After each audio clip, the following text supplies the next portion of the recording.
السلام علیکم ناظرین، میں ہوں وسیم پیارے اور آپ دیکھ رہے ہیں وسیم پیارے کو۔ ناظرین محترم، رسٹن نامی شخص کو بینک کا سٹاف آج تک نہیں بھول پایا۔ جب وہ انڈس نامی شخص ان کے بینک میں ڈپازٹ کروانے کے لیے آیا، ان کا حیران ہونے کی وجہ یہ تھی کہ یہ آدمی کوئی عام ڈپازٹ نہیں بلکہ سکوں کا ڈپازٹ کروانے آیا تھا۔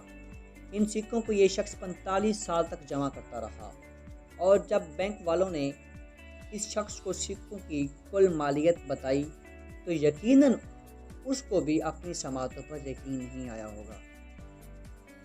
ناظرین، مزے کی بات یہ تھی کہ جانے کے لیے سکے بینک تک پہنچانے کے لیے ٹرک اور ایک ریڑھی کی ضرورت پڑی، اور سارے کام میں اس کی 5 دوست اور گھر والوں نے ہیلپ کی۔ اور یہی نہیں کہ وزن تقریباً 1 ٹن کے برابر تھا۔ اس شخص کو ان سکوں کی تعداد کا اندازہ تھا، اس لیے اس نے بینک والوں کو پہلے سے ہی بتا رکھا تھا کہ میں فلاں دن ایک عجیب و غریب ڈپازٹ کے ساتھ بینک میں آ جاؤں گا۔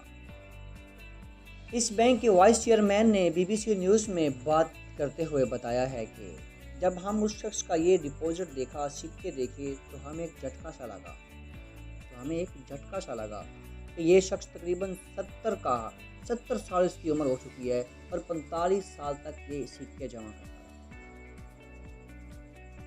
اس کی کہانی ناظرین ایسی ہے کہ اس کو ایک سکہ گرا ہوا ملا اور اس نے وہ اٹھا لیا اور سنبھال لیا، اور اس بات نے اس کا یقین پکا کیا کہ سکہ اس پر خدا کی رحمت ہے اس پر، اور اب یہ مکمل طور پر کوائن کلیکٹر ہو گیا تھا۔ اس نے بتایا تھا کہ میں جس سکول میں جاب کرتا ہوں تو وہاں کے بچوں کو بھی پتہ لگ گیا کہ میں کوائن کلیکٹر ہوں، تو بچے میرے پاس سکے لے کر آ جاتے اور مجھ سے ان کے بدلے میں نوٹ لے جاتے۔ وہ بتاتا ہے کہ کام میں میرے ایک دوست نے میری بہت ہیلپ کی، کیونکہ وہ بھی کوائن کلیکٹر تھا۔ وہ ایک خاص قسم کے سکے جمع کرتا تھا۔ میں جب اسے میرے والے سکے ملتے تو وہ مجھے سکے دے دیتا، اور جب میرے والے سکے اس کو کہیں نظر آتے یا اس کے پاس پہنچتے تو وہ فوراً ہی مجھے بھیج دیتا تھا۔ ناظرین، یہاں پر ایک اور سوال آتا ہے کہ آدمی نے ساری عمر یہ سکے جمع کیے اور بعد میں بینک والوں کو دے دیے، وائی؟ کیونکہ وہ ابھی بھی تو اپنے شوق کو جاری رکھ سکتا تھا۔ اصل میں جب اپنے گھر والی انشورنس پالیسی والوں نے بتایا کہ میں ایک کوائن کلیکٹر ہوں اور ایک بڑی رقم کے سکے میرے پاس موجود ہیں، تو انہوں نے صاف الفاظ میں بتایا کہ اگر آپ کے گھر میں کوئی بھی حادثہ پیش آتا ہے، بینک نقصان کی تلافی تو کر سکتا ہے، لیکن آپ کے سکوں کی تلافی نہیں کر سکتا۔ جب اسے ان کے زیادہ ہو جانے کا ڈر لگا تو اس نے ان کو بینک میں ڈال دیا اور اس کے عوض رقم حاصل کرنے کا فیصلہ کر لیا۔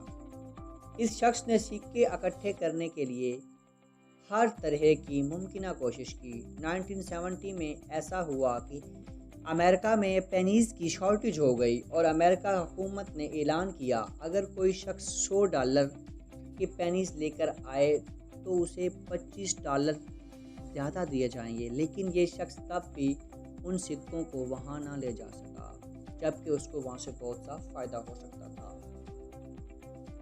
جب ان باتوں کو جو سکوں سے بڑی ہوئی تھی ان کو کھولا گیا تو ان کا وزن ناظرین 1270 کلو بن گیا، جو کہ بل کے وزن کے برابر تھا۔ نیکسٹ ان سکوں کو بوتلوں سے نکالنا اور گنتی کرنا تھا۔ ان سکوں والی بوتلوں کو پلاسٹک کنٹینر میں رکھ کر کلہاڑی سے توڑ دیا گیا۔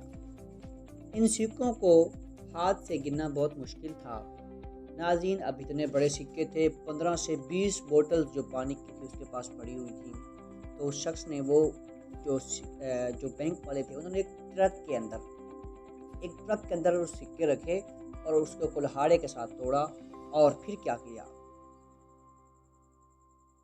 لیکن بینک والوں کے پاس آٹومیٹک مشین تھی۔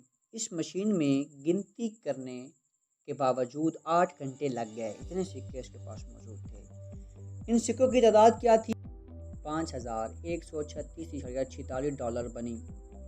اب اس کے پاس $5000 سے زیادہ رقم موجود تھی، اور وہ اپنی رقم لے کر ہنسی خوشی زندگی گزار رہا ہے۔ تو ناظرین، امید کرتا ہوں ہماری آج کی ویڈیو آپ کو پسند آئی ہوگی، اور آئندہ ایسی اور نئی انٹرسٹنگ ویڈیوز دیکھنے کے لیے ہمارے یوٹیوب چینل وسیم کا انفو کو سبسکرائب کر لیں، اور ہاں، بیل آئیکن لازمی پریس کر لیں تاکہ ہماری آنے والی ہر نئی ویڈیو